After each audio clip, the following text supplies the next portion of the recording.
Un match, quel match! Difficile de passer à côté. C'est la finale ce soir de la Ligue des Champions. Le PSG affronte donc Arsenal à Budapest. La rencontre va débuter à 18h.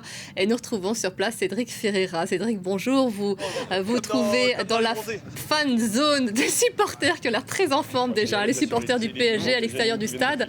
Quelle est l'ambiance? L'ambiance, vous l'imaginez, elle est très électrique, très festive. Ici, à quelques mètres du stade Ferenc Puskás où aura lieu la finale entre le PSG et Arsenal. Il faut savoir qu'on attend au moins 20 000 supporters parisiens, 17 000 dans le stade, quelques milliers en plus qui sont à l'affût pour profiter de l'ambiance ou chercher quelques billets de dernière minute.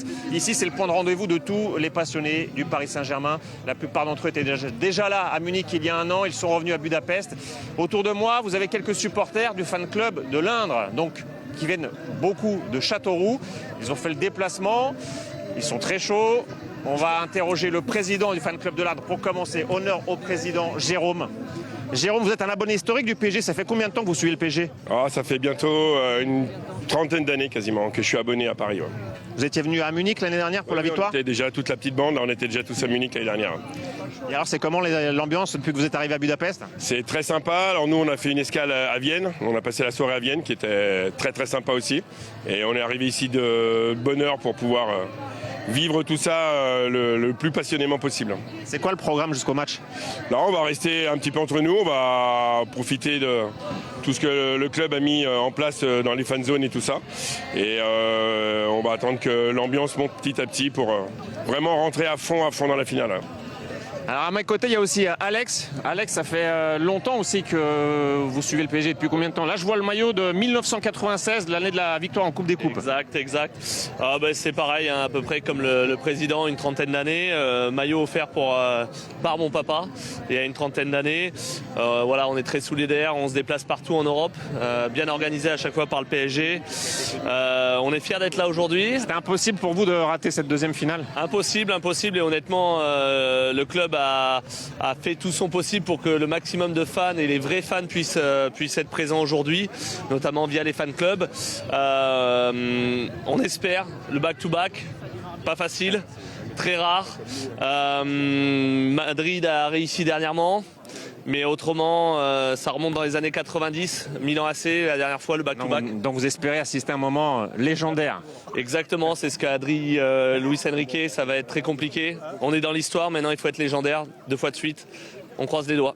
On rappelle qu'il y a beaucoup de fans clubs du PSG qui sont venus du monde entier, puisque depuis vendredi que nous sommes ici, nous avons croisé des fan clubs venus de Singapour, du Mexique, du Costa Rica, de la Réunion, des milliers de supporters parisiens qui espèrent une victoire. Allez, un dernier avec moi. Comment tu t'appelles? Vincent. Vincent, qu'est-ce que tu attends de ce match ce soir? Comme l'année dernière à Munich, ramener la coupe à la maison et faire la fête. Et que ça soit aussi historique que Munich. L'ambiance, ça te plaît? Ça me plaît, c'est parfait. On va attendre patiemment ces 18h pour être au stade et pousser notre équipe à ramener la coupe. Bon, vous voyez ici, Aude, autour de moi, le discours est unanime. On n'attend qu'une victoire du Paris Saint-Germain, évidemment. Cédric, dois-je vraiment vous demander qui est favori? La question du favori avant ce match est très difficile à trancher par rapport aux derniers mois qui se sont écoulés. Le PSG qui arrive en tant que champion en titre, on peut considérer qu'ils sont légèrement favoris au départ, même si, on le rappelle, cette finale réunit tout de même les 2 meilleures équipes européennes de la saison. Le PSG qui a été flamboyant sur les derniers mois, qui a mis du temps à démarrer sa saison après le sacre de l'an dernier. Beaucoup de joueurs cadres blessés, mais ils sont revenus pile en forme au bon moment, les Parisiens. Toute l'équipe titulaire d'ailleurs sera présente tout à l'heure lors de cette finale. A priori, on attend même exactement la même équipe que l'an dernier contre l'Inter du Milan, à une seule différence près, un nouveau gardien, Matej Safonov. Du côté d'Arsenal, c'est l'équipe la plus solide cette saison en Ligue des Champions. Les Gunners qui n'ont perdu aucun match lors de la phase d'élimination directe, qui se présentent aussi avec beaucoup de stars comme Declan Rice, Bukayo Saka ou encore en attaque Victor Gyökeres. Il y a aussi la défense avec William Saliba, le défenseur de l'équipe de France, le meilleur gardien de Première Ligue, Raya. Bref, c'est une rencontre qui va s'annoncer très indécise sur le papier. C'est bien difficile de vous donner le vainqueur, évidemment, avant cette rencontre, même si on peut estimer qu'avec le vécu de ces derniers mois, dernières années, le PSG a un petit avantage. Je pense que la clé, ça sera qui marquera en premier.